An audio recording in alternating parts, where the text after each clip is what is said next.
Jemaat Tuhan yang terkasih, selamat bersekutu di dalam persekutuan yang indah pada ibadah Minggu Keluarga saat ini. Kiranya kasih setia Tuhan menyertai kita. Terpujilah Tuhan dari selama-lamanya sampai selama-lamanya. Memasuki bulan Agustus tahun 2020 ini, kita dihantar dengan tema bulanan HKBP, Merdeka dari Kegelapan. Seiring dengan peringatan kemerdekaan negara kita diingatkan karena pertolongan Tuhanlah kita beroleh keselamatan dan kemerdekaan.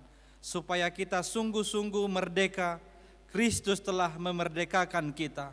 Karena itu, berdirilah teguh dan jangan mau lagi dikenakan kuk perhambaan. Terpujilah Tuhan, hari demi hari Ia menanggung bagi kita.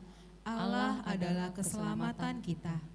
Tuhan kiranya memberkati kita sekarang dan selama-lamanya. Kita bernyanyi.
Di dalam nama Allah Bapa dan nama anaknya Tuhan Yesus Kristus dan nama Roh Kudus yang menciptakan langit dan bumi.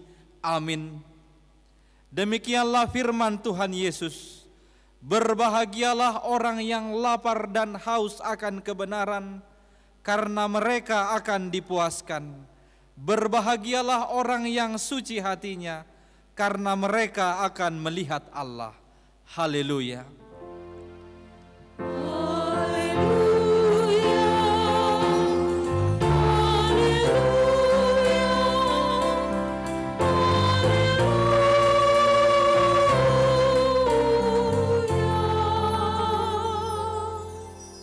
Kita berdoa. Ya Allah Bapa kami yang di surga, berilah kami roh kedamaian dan kebenaran, supaya kami dapat mengerti kehendak-Mu, dan dengan segenap kekuatan kami dapat melakukan kedamaian dan kebenaran itu, oleh karena anak-Mu, Tuhan Yesus Kristus Tuhan kami. Amin.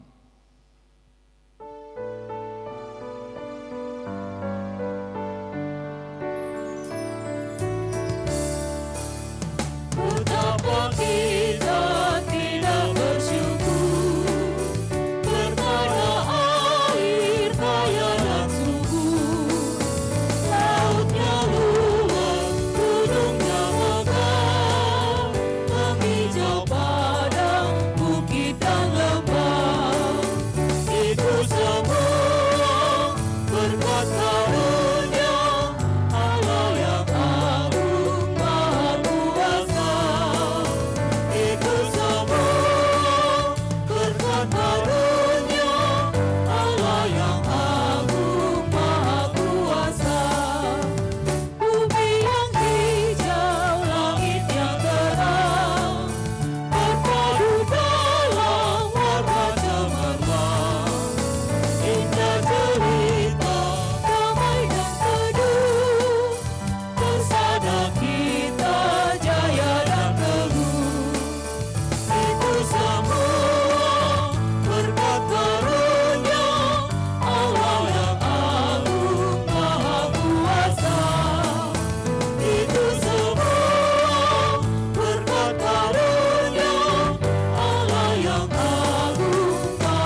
Hukum Taurat dalam ibadah Minggu Keluarga hari ini tertulis di dalam Galatia pasal 5 ayat 13. Beginilah firman Tuhan. Saudara-saudara, memang kamu telah dipanggil untuk merdeka, tetapi janganlah kamu mempergunakan kemerdekaan itu sebagai kesempatan untuk kehidupan dalam dosa, melainkan layanilah seorang akan yang lain oleh kasih. Demikian hukum Taurat Tuhan. Marilah kita memohon kekuatan dari Tuhan untuk melakukan hukumnya. Ya Tuhan Allah, kuatkanlah kami melakukan yang sesuai dengan hukum-Mu. Amin.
Puji syukur kepada Tuhan, karena pada bulan Agustus ini kita akan merayakan peringatan Hari Kemerdekaan bangsa kita yang ke-75. Di tengah banyaknya ancaman dan tantangan yang dihadapi oleh bangsa dan negara kita, terutama pandemi virus corona saat ini, kita diingatkan supaya kita selalu berdoa agar Tuhan selalu memberkati bangsa dan negara kita ini, memberikan kesembuhan, damai sejahtera, dan kemakmuran. Terpujilah Engkau Tuhan, kiranya damai sejahtera-Mu selalu ada di tengah-tengah bangsa dan negara kami ini. Kita juga bersyukur karena Yesus telah memerdekakan kita dari kuasa dosa dan maut. Firman Tuhan mengatakan, Roh yang memberi hidup telah memerdekakan kamu dalam Kristus dari hukum dosa dan hukum maut. Dengan kemerdekaan itulah kita dijadikan menjadi hamba Allah. Kita beroleh buah yang membawa kita kepada pengudusan, dan sebagai kesudahannya ialah hidup yang kekal. Ya Yesus Kristus, Kaulah andalanku, sumber kemerdekaan rohani yang hidup. Engkaulah sumber berkat, sukacita, dan pemimpin dalam keluarga kami. Kemerdekaan yang kita terima itulah yang hendaknya menghantar hidup kita untuk semakin taat kepadanya. Firman Tuhan mengatakan, Kristus telah memerdekakan kita. Karena itu berdirilah teguh dan jangan mau lagi dikenakan kuk perhambaan. Mampukan kami Tuhan bersama dengan keluarga untuk selalu mengisi hidup keluarga kami dengan cara hidup yang senantiasa mengarahkan pandangan kepada Kristus. Kemerdekaan yang diberikan sebagai anugerahnya bukan merupakan alasan bagi kita untuk berbuat dosa, tetapi sebaliknya justru menjadi kekuatan bagi kita untuk melawan godaan dosa dan bahkan untuk meneruskan kemerdekaan tersebut dalam keluarga dan kepada orang lain. Kiranya Tuhan Yesus memampukan kita untuk mengalahkan dosa dan keinginan semu dunia ini, sehingga kita kuat dan menang. Sekalipun silih berganti pergumulan hidup datang menerpa kehidupan kita, Yesus memerdekakan kita, Dialah kekuatan kita. Amin.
Jemaat Tuhan yang terkasih, marilah kita mengaku dan menyesali segala dosa kita di hadapan Tuhan. Kita berdoa. Ya Allah Bapa, Engkaulah Tuhan yang Maha Kuasa, Khalik langit dan bumi, sumber segala kebenaran dan keadilan untuk menghakimi umat manusia. Kami datang bersembah sujud di hadapan-Mu untuk menyesali dosa dan pelanggaran kami terhadap hukum-Mu. Kami sering menuruti godaan iblis dan tabiat kami yang jahat. Sepantasnya lah kami menerima ganjaran sesuai dengan pelanggaran kami. Tetapi kami telah sadar akan kejahatan kami, sehingga kami datang ke hadapan-Mu untuk menyerahkan diri dan menyesali segala dosa kami. Tolong dan kasihanilah kami. Ampunilah segala dosa dan pelanggaran kami. Terangi jiwa dan pikiran kami dengan Roh Kudus-Mu, agar kami dapat memisahkan yang jahat daripada yang baik di hadapan-Mu, sehingga kami menjadi hamba-Mu yang setia, menyaksikan Yesus Kristus Tuhan dan Juru Selamat dunia. Amin.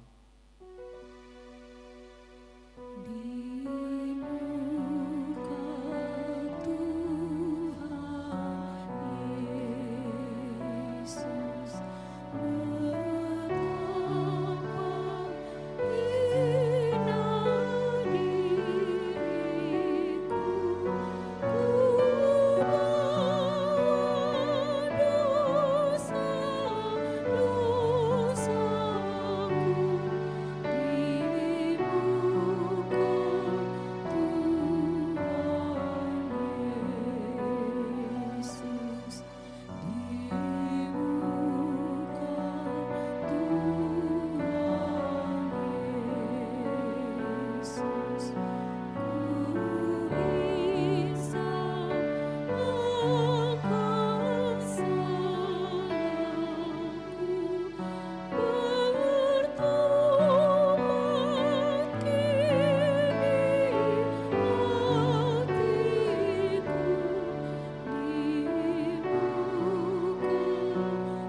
dengarlah janji Tuhan akan pengakuan dosa kita. Demikianlah firman Tuhan, janganlah takut, sebab aku telah menebus engkau. Aku telah memanggil engkau dengan namamu, engkau ini kepunyaanku. Kemuliaan bagi Allah di tempat yang maha tinggi. Amin.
Pembacaan epistel yang ditetapkan pada ibadah Minggu Keluarga hari ini tertulis di dalam Kisah Para Rasul pasal 5 ayat 1 sampai dengan ayat 11. Kita akan membacanya secara responsoria. Kami akan mulai membacanya dari ayat yang pertama. Kisah Para Rasul 5 ayat 1, beginilah firman Tuhan. Ananias dan Safira. Ada seorang lain yang bernama Ananias. Ia beserta istrinya Safira menjual sebidang tanah. Dengan setahu istrinya, ia menahan sebagian dari hasil penjualan itu dan sebagian lain dibawa dan diletakkannya di depan kaki rasul-rasul. Tetapi Petrus berkata, Ananias, mengapa hatimu dikuasai iblis, sehingga engkau mendustai Roh Kudus dan menahan sebagian dari hasil penjualan tanah itu? Selama tanah itu tidak dijual, bukankah itu tetap kepunyaanmu? Dan setelah dijual, bukankah hasilnya itu tetap dalam kuasamu? Mengapa engkau merencanakan perbuatan itu dalam hatimu? Engkau bukan mendustai manusia, tetapi mendustai Allah. Ketika mendengar perkataan itu, rebahlah Ananias dan putuslah nyawanya. Maka sangatlah ketakutan semua orang yang mendengar hal itu.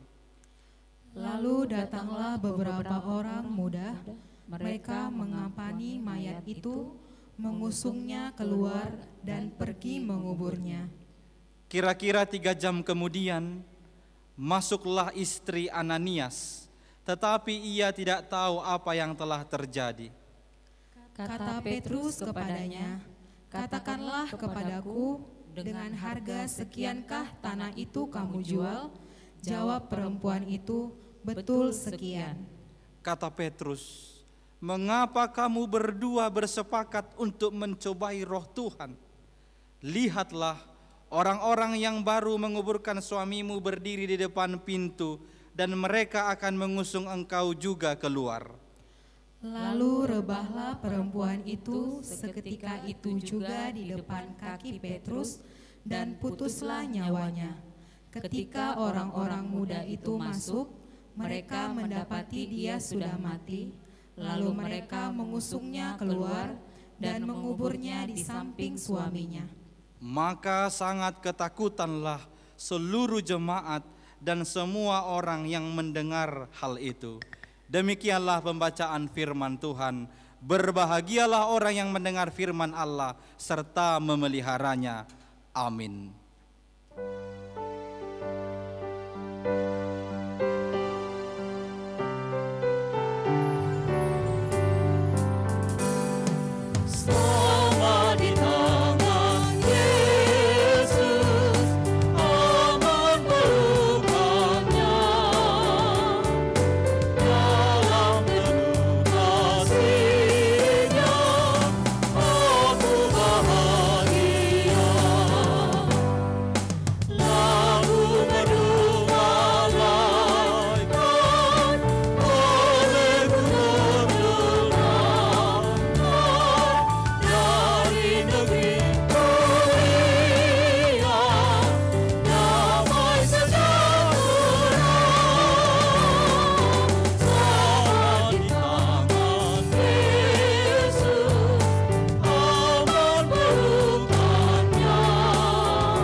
marilah kita mengaku iman kepercayaan kita, sebagaimana teman-teman seiman di seluruh dunia, kita bersama-sama mengucapkannya.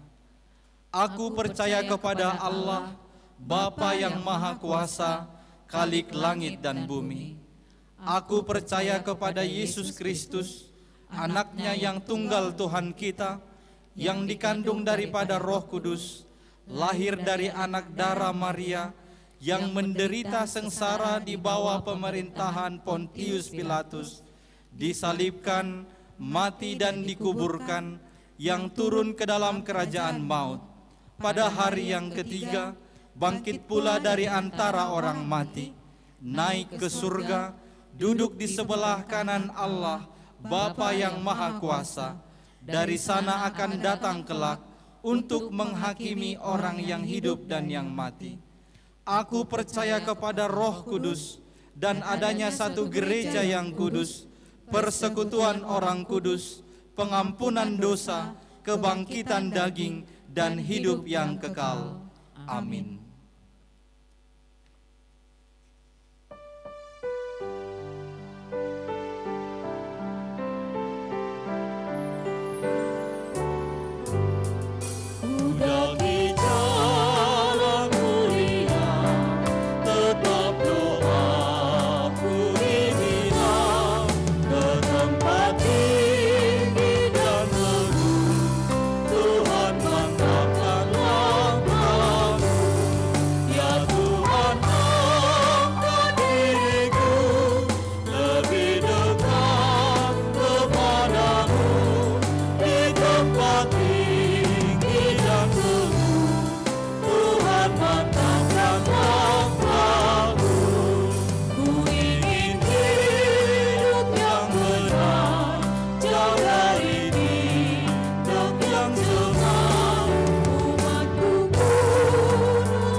Damai sejahtera Allah yang melampaui segala akal, itulah yang memelihara hati dan pikiranmu di dalam Kristus Yesus Tuhan kita.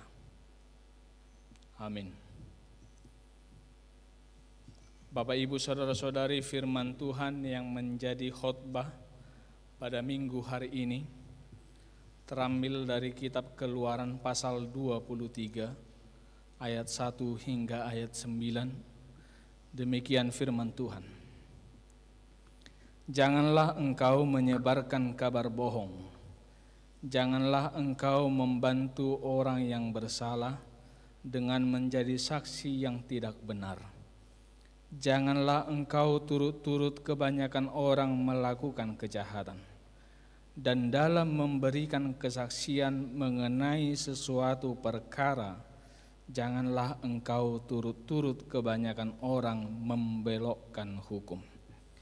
Juga janganlah memihak kepada orang miskin dalam perkaranya. Apabila engkau melihat lembu musuhmu atau keledainya yang sesat, maka segeralah kau kembalikan binatang itu. Apabila engkau melihat rebah keledai musuhmu karena berat bebannya, maka janganlah engkau enggan menolongnya.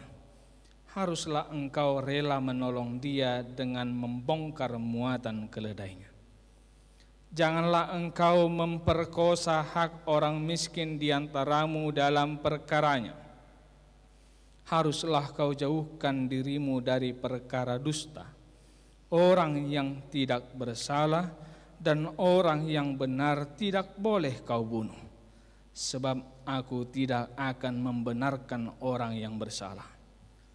Suap janganlah kau terima, sebab suap membuat buta mata orang-orang yang melihat dan memutarbalikkan perkara orang-orang yang benar.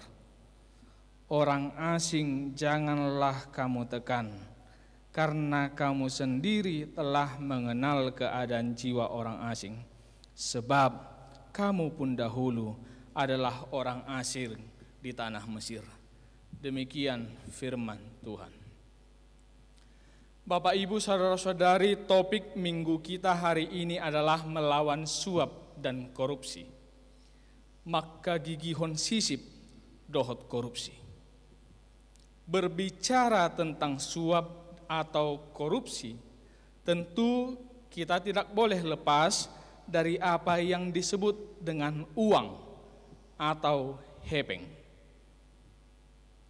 Tidak bisa dipungkiri memang semua orang pasti memerlukan uang.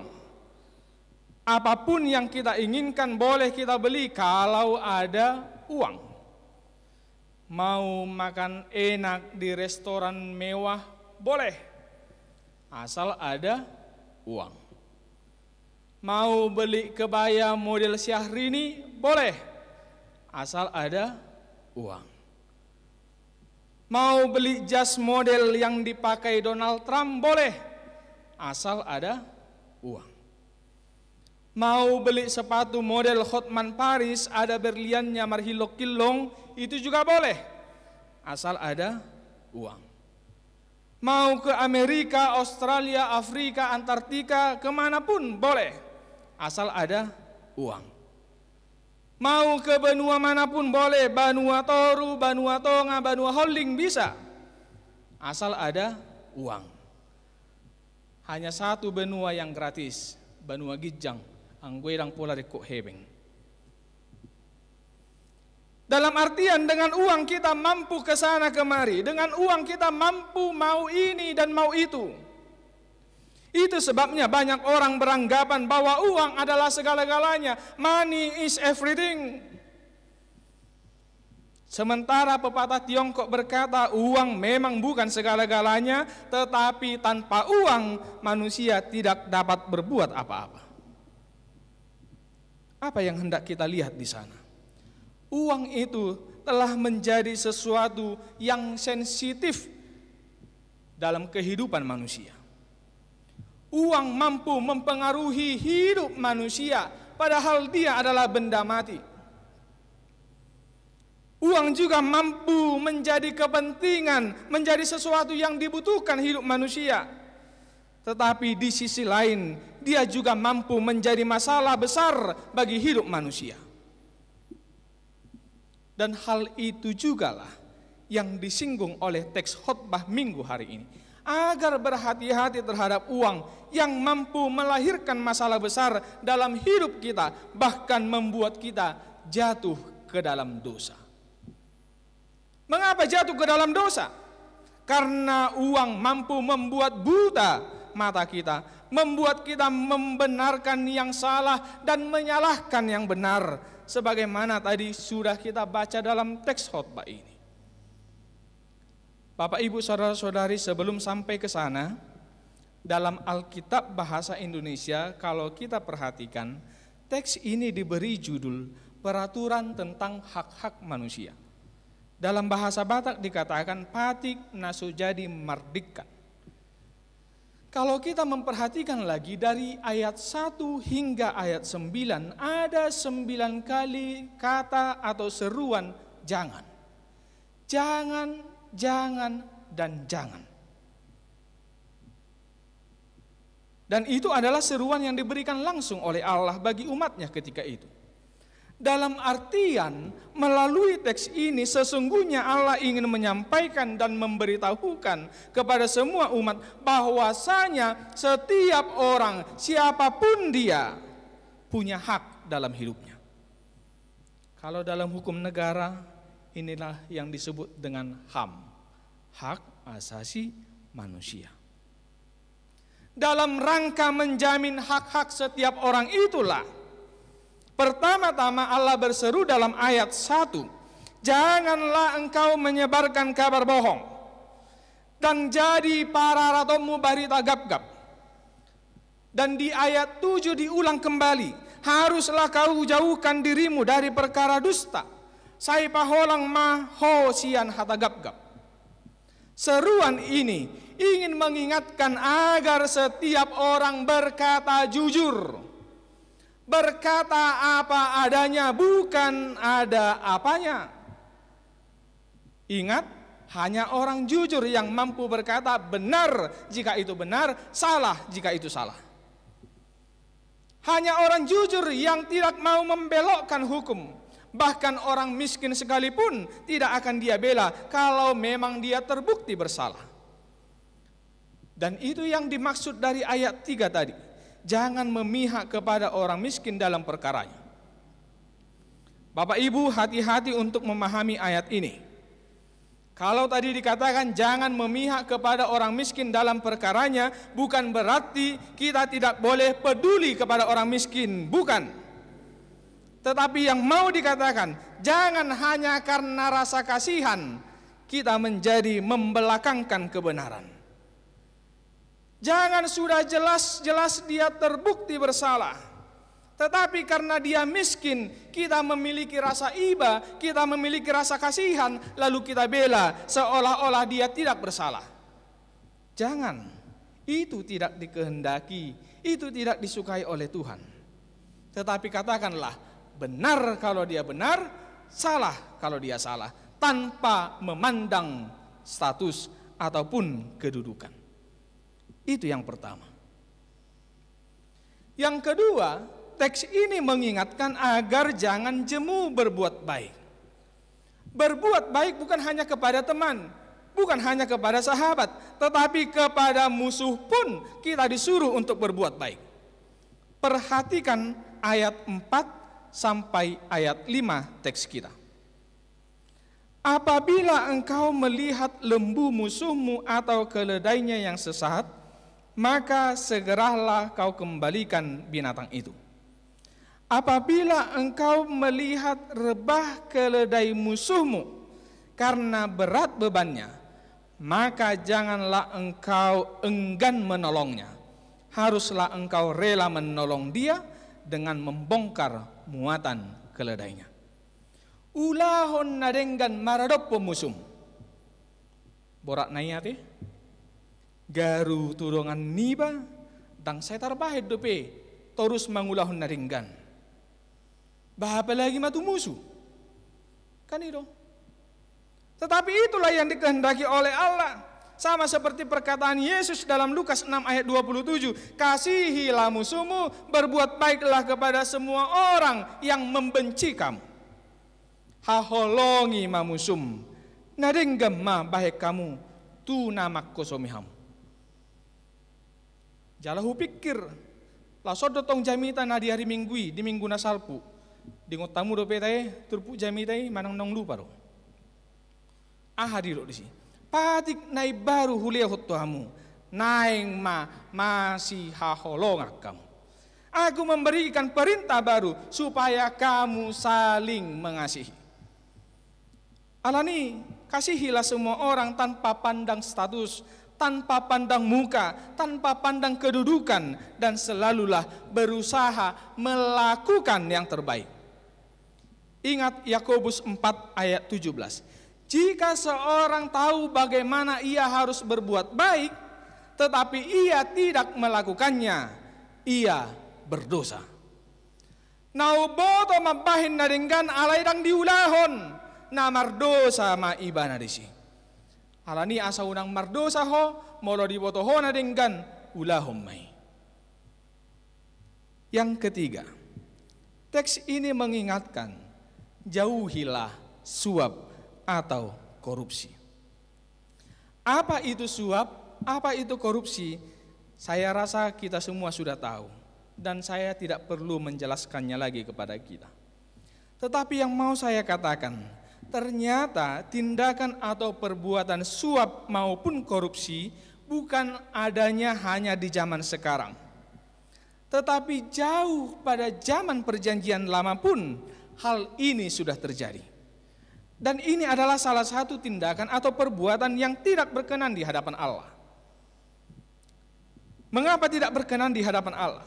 Karena perilaku yang demikian sudah bertentangan dengan asas keadilan, asas kebenaran. Mengapa? Tadi saya sudah katakan, suap itu mampu memutarbalikkan fakta. Suap itu mampu menyalahkan yang benar dan membenarkan yang salah. Suap itu mampu membuat buta mata kita sehingga kita tidak tahu mana yang baik, mana yang tidak baik, mana yang benar, mana yang tidak benar, mana yang lurus, mana yang bengkok. Kita tidak tahu karena apa? Karena sudah buta. Dan tidak dapat dipungkiri, orang yang mau menerima suap bisa dipastikan dia adalah orang yang cinta akan uang. Itu sudah pasti. Dia adalah orang yang menjadikan uang segala-galanya dalam hidupnya, yang menjadikan uang sebagai ukuran standar kebahagiaannya, sehingga hal apapun akan dia lakukan, segala cara akan dia halalkan hanya untuk uang. Hati-hati, Alkitab jelas mengatakan, akar segala kejahatan ialah cinta uang. 1 Timotius 6 ayat 10. Ura ni nasa hajahatodo, roha na holongan dihebeng. Karenanya jangan pernah terima suap dan jangan pernah korupsi hanya demi uang, uang, dan uang. Ingat, hidupmu tidak bergantung kepada uang, tetapi bergantung kepada Tuhan. Hidupmu tidak ditentukan oleh uang, tetapi ditentukan oleh Tuhan. Jadi unang loas hepeng nama ngatur, nama ngarajai ngolum. Alai ikokko sadiri do, nama ngatur jala mangarajai hepengi.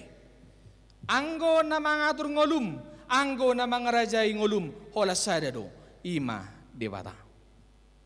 Sekali lagi, tidak ada gunanya punya banyak uang, punya banyak harta, kalau itu diperoleh dari hasil yang tidak benar, hasil kejahatan, hasil ketidakadilan, hasil suap atau korupsi.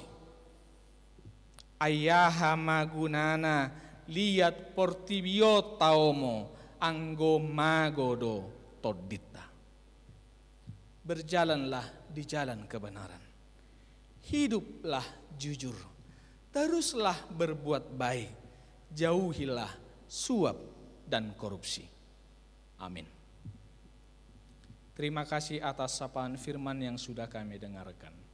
Biarlah Roh Kudus yang membimbing dan menguatkan kami untuk menghidupi firman Tuhan, agar kami boleh berjalan di kebenaran yang sudah Tuhan firmankan kepada kami pada hari ini. Kuatkan kami seluruh umat-Mu menjalani masa-masa hidup kami, terlebih di tengah-tengah kesulitan yang harus kami hadapi hingga saat ini, di dalam Kristus Yesus Tuhan kami. Amin.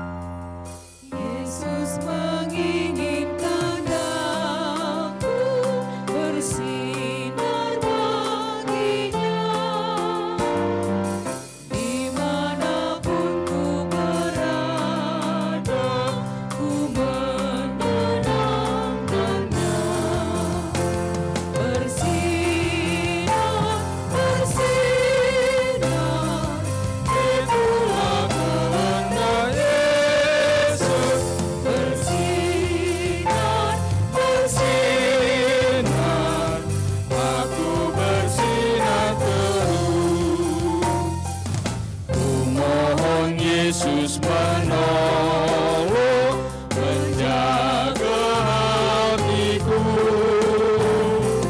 agar bersih dan bersinar meniru Tuhanku. Bersinar, bersinar, itulah kehendak Yesus. Bersinar, bersinar, aku bersinar terus. Marilah kita menyerahkan persembahan kita kepada Tuhan, kita berdoa.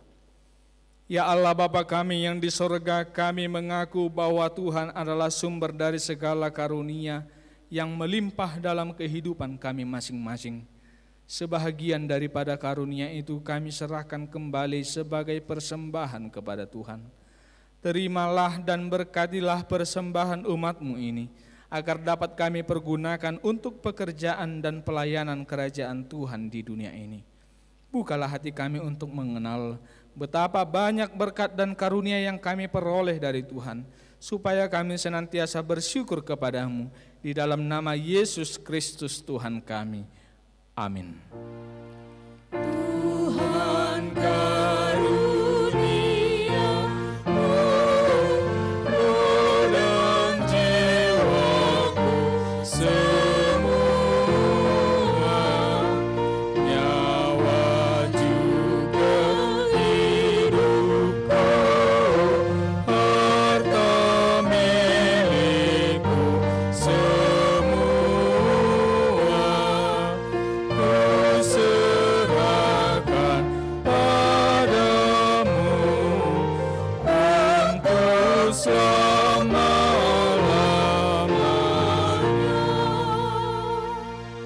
Bapa kami yang di sorga, dikuduskanlah namamu, datanglah kerajaanmu, jadilah kehendak-Mu di bumi seperti di sorga.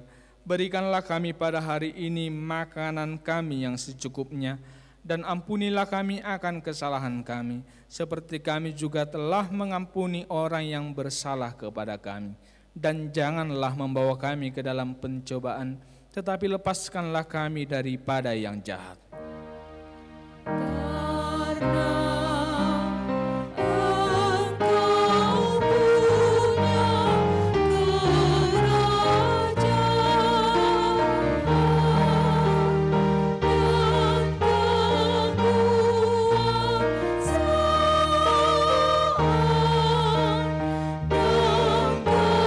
kemuliaan sampai selama-lamanya. Amin.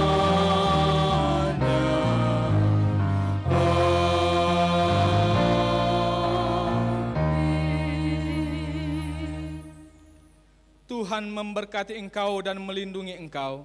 Tuhan menyinari engkau dengan wajah-Nya dan memberi engkau kasih karunia.